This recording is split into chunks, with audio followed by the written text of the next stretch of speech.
Hello friend, welcome back to my channel অগোছালো মন ব্লগে তোমাদের আরও একবার ওয়েলকাম। তোমরা কেমন আছো? আশা করছি সবাই ভালো আছো। আর আমি আজকে বলবো না ভালো আছি, কারণ সত্যি আজকে আমি ভালো নেই, আমার মনটাও খুব খারাপ। তো আমি আজকে তোমাদের সাথে একটা রেসিপি শেয়ার করছি। ভিডিওটা স্কিপ না করে ফুল দেখো, ভালো লাগলে লাইক কমেন্ট শেয়ার করতে ভুলো না। তো তোমরা দেখেই ফেলেছো যে আমি আজকে একটা মোচা নিয়ে রান্না করছি। তো চলো, তো তোমরা দেখতে থাকো আমি আজকে মোচাটা কিভাবে রান্না করি সেটাই তোমাদের সাথে শেয়ার করব। তো তোমরা দেখো বন্ধুরা, চলো।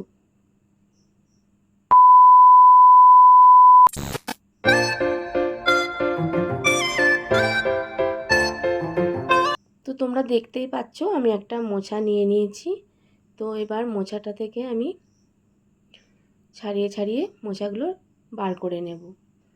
তো মোচাটা থেকে আমি মোচার যে থোড়গুলো আছে সেগুলো আমি বার করে নিয়েছি। তো দেখো, মোচার ছাড়িয়ে নিয়েছি। তো এবার ভেতরটা কিন্তু ছাড়িয়ে নিতে হবে। মোচার ভেতরে কিছু জিনিস আছে সেগুলো বাদ দিয়ে দিতে হয়। তো চলো তোমাদেরকে দেখায় মোচার কি জিনিস আমি বাদ দিয়ে দিচ্ছি। তো দেখতেই পাচ্ছ মাঝখানের মোটা একটা অংশ থাকে সেটা বাদ দিয়ে দিচ্ছি, আর একটা ছোট্ট মতন খোলা থাকে সেটাও আমি বাদ দিয়ে দিচ্ছি। তো তোমাদেরকে বলি, আজকে আমি এই রেসিপিটা বানাচ্ছি আর তোমাদের সাথে শেয়ার করছি। আমাকে একটা বোন বলেছিল কি যে দিদিভাই তুমি মোচার রেসিপি একদিন বানাও, বানিয়ে শেয়ার করো।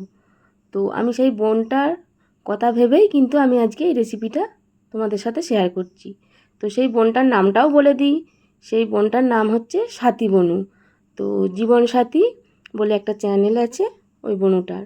তো তোমরা গিয়ে ওই বোনটার চ্যানেলে ভিজিট করে আসতে পারো। বোনও ভালো ভালো ভিডিও বানায়। তো সেই জন্যই আমি আজকে এই রেসিপিটা তোমাদের সাথে শেয়ার করছি। তো তোমরা দেখতেই পাচ্ছ আমি মোচাটা একটা একটা করে ছাড়িয়ে নিচ্ছি। এক হাতেই ছাড়াচ্ছি, কারণ কি এক হাতে ক্যামেরা আমি নিজেই ধরেছিলাম, সেই জন্য একটু অসুবিধাও হচ্ছিল, কিন্তু কিছু করার নেই। তো তোমরা দেখতেই পাচ্ছ মোচাটা আমি ছাড়িয়ে নিচ্ছি। তো দেখো ছাড়ানো হয়ে গেছে। তো আমি একটা বাটি নিয়ে নিয়েছি, বাটির মধ্যে কিছুটা জল দিয়ে দিলাম। আর এই জলের মধ্যে আমি দিয়ে দেবো অল্প হলুদ দিয়ে দিচ্ছি,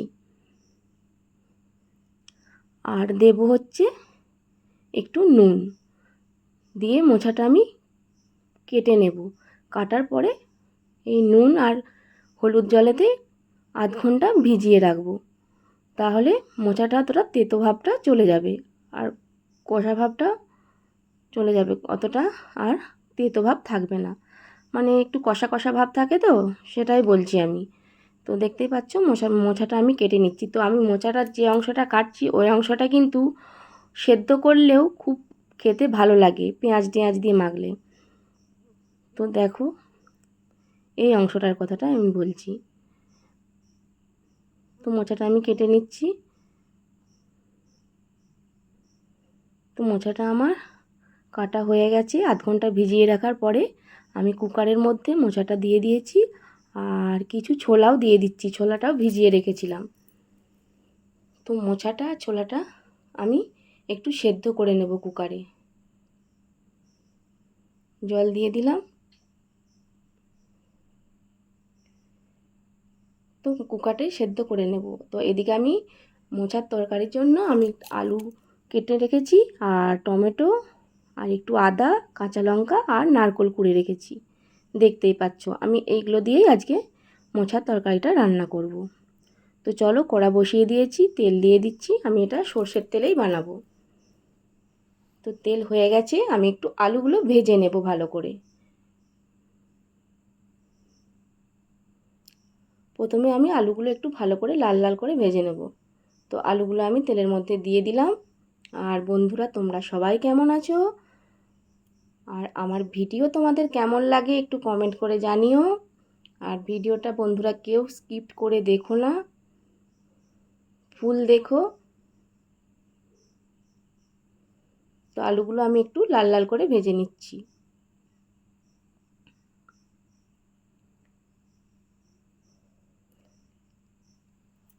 তো তো দেখো আমার লাল লাল করে ভাজা হয়েই গেছে।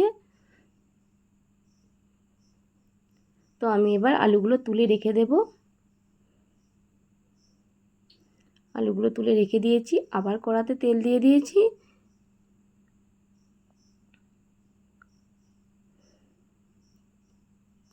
তো তেলটা দেখো হয়েই গেছে। তো তেলটার মধ্যে আমি জিরে, তেজপাতা আর এলাচ, একটু দারচিনি দিয়ে দেব প্রথমে। তারপর দেব টমেটোটা কেটে রেখেছিলাম, ওই টমেটোটা একটু দিয়ে দিচ্ছি।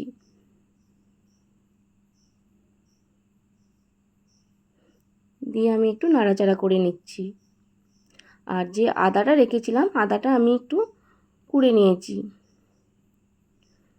সে আদা বাটাটা আমি এবার দিয়ে দিচ্ছি। দেখতেই পাচ্ছ আদাটা কুড়ে রেখেছি, তো আদাটা দিয়ে দিলাম।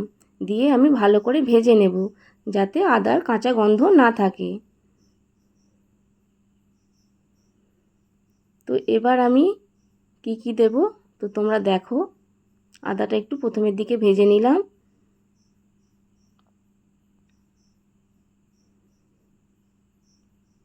তো আমি এবার একটু জিরে গুঁড়ো দিয়ে দেব। জিরে গুঁড়ো দিয়ে দিলাম একটু। এরপরে দেব হলুদ, অল্প করে হলুদও দিয়ে দিলাম। আর দেব হচ্ছে একটু অল্প করে কাশ্মীরি লঙ্কার গুঁড়ো দিয়ে দেব। আর দেব হচ্ছে নুন দিয়ে দেব পরিমাণ মতো। দিয়ে আমি ভালো করে এটা ভাজতে থাকবো।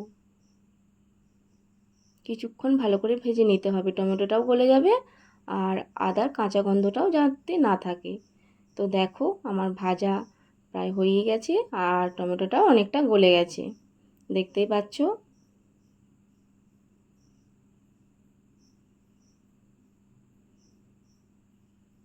তো আমি এবার মশলাটার মধ্যে আলুগুলো দিয়ে দিচ্ছি। তো আলুগুলোও দিয়ে দিলাম। আলুগুলো দিয়ে একটু নেড়ে নেব।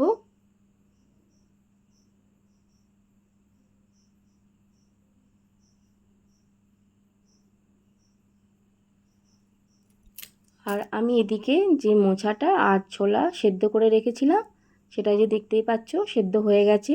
তো আমি এবার এই আলুর মধ্যে এই মোচাটা দিয়ে দিচ্ছি।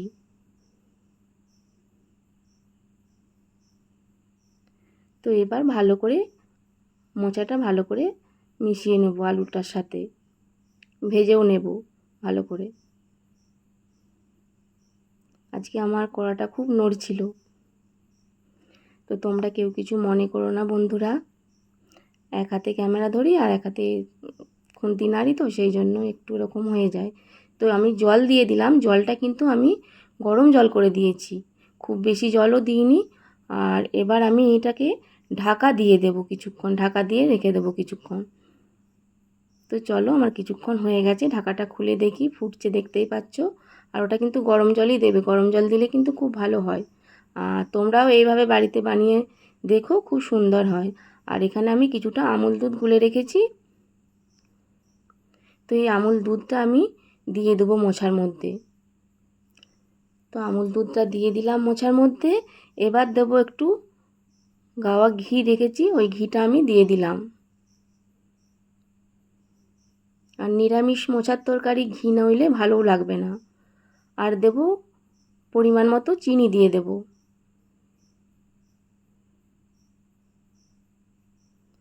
আর অল্প করে গরম মশলার গুঁড়ো দিয়ে দেবো, খুব বেশি দেব না, অল্প করে গরম মশলা দিয়ে দিলাম। দিয়ে ভালো করে আমি আবার নাড়তে থাকবো। তো দেখো ভালো করে নাড়া হয়ে গেছে, ফুটছে। এর মধ্যে এবার আমার যে কুড়ানো নারকেলটা ছিল সেটাও দিয়ে দিচ্ছি। তো দেখতেই পাচ্ছ নারকেলটাও দিয়ে দিলাম, দিয়ে আবারও নাড়াচাড়া করে নিলাম। কতটা শুকিয়ে এসেছে আর দেখতেও কত সুন্দর লাগছে। তো দেখো বন্ধুরা কত সুন্দর হয়েছে, আর খেতেও কিন্তু খুব সুন্দর হয়েছিল, দারুণ হয়েছিল। আশা করছি আজকে আমার এই ভিডিও তোমাদেরও খুব ভালো লাগবে। আর ভালো লাগলে লাইক কমেন্ট শেয়ার করতে ভুলো না। আর আবারও আমি কিছুটা নারকেলের কুড়া ছড়িয়ে দিলাম, ঠিক আছে। তো তোমরা সবাই ভিডিওটা ভালো করে ওয়াচ করো, কেউ স্কিপ করো না। আর সবাই খুব ভালো থেকো, সুস্থ থেকো। আর আমার ভিডিও দেখার জন্য তোমাদেরকে অনেক অনেক অনেক ভালোবাসা। তো আজকের মতো টাটা।